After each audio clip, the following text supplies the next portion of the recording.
It's time for your horror medication. Before my story begins, make sure you're not going to be interrupted. Check that you're secure. Make sure no one or anything can get you. Then get comfortable. Just close your eyes and let your imagination do the work. I've just moved along your ear canal and I'm now inside your skull. The Spider in the Corner. Narrated by Carlette Norwood. Written by Bleeding Critic.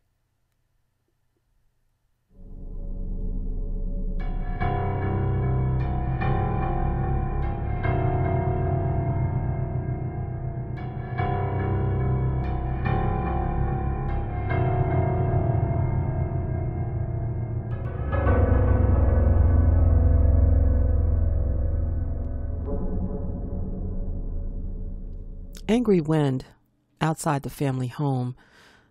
Baby almost asleep, quiet inside. The baby was exhausted. It had been a fun-filled day.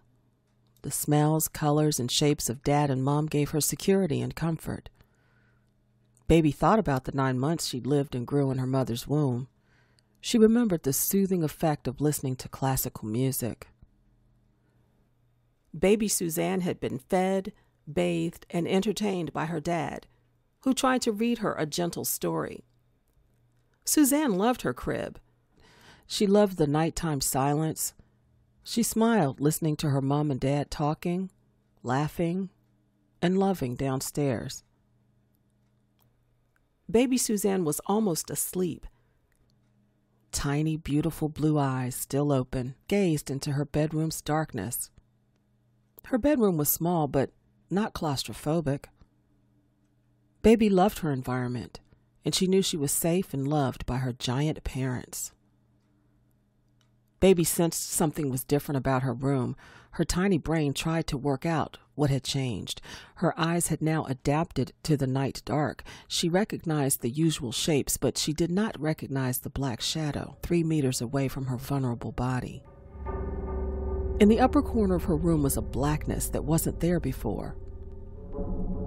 Baby Suzanne was drifting into dreamland, her eyes half closed now.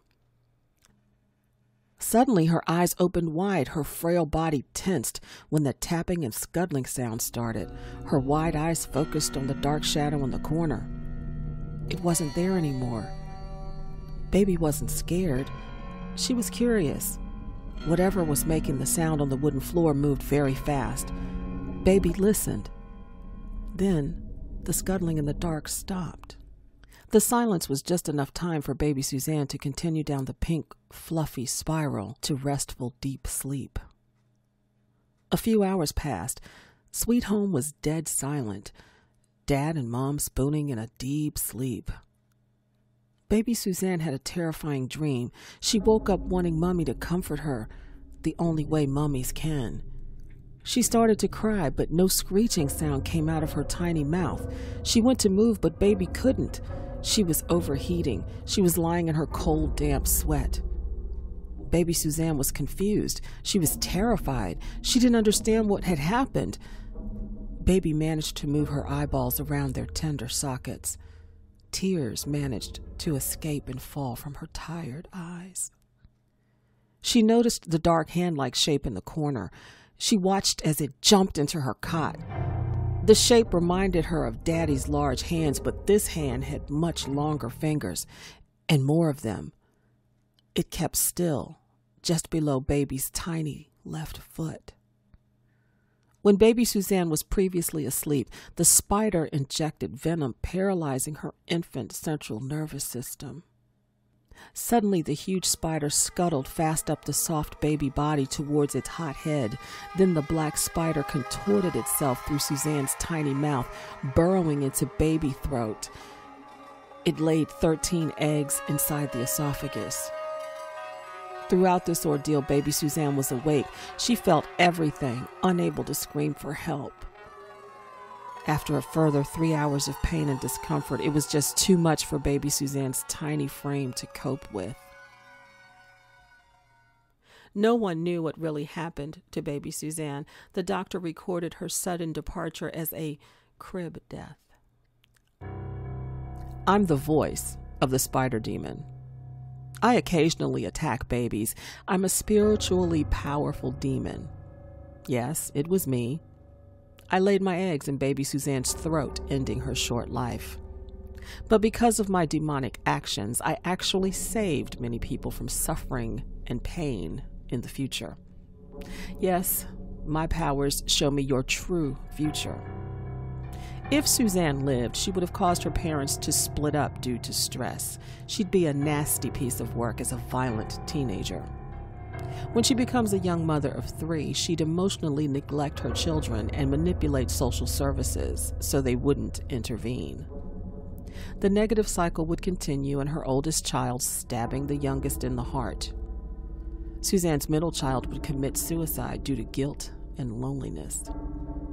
I'm the spider demon that can see into your future and target those newborn to be bad. You'll see me many times scuttling around, watching you from those dark corners, just making sure your future will be a positive one.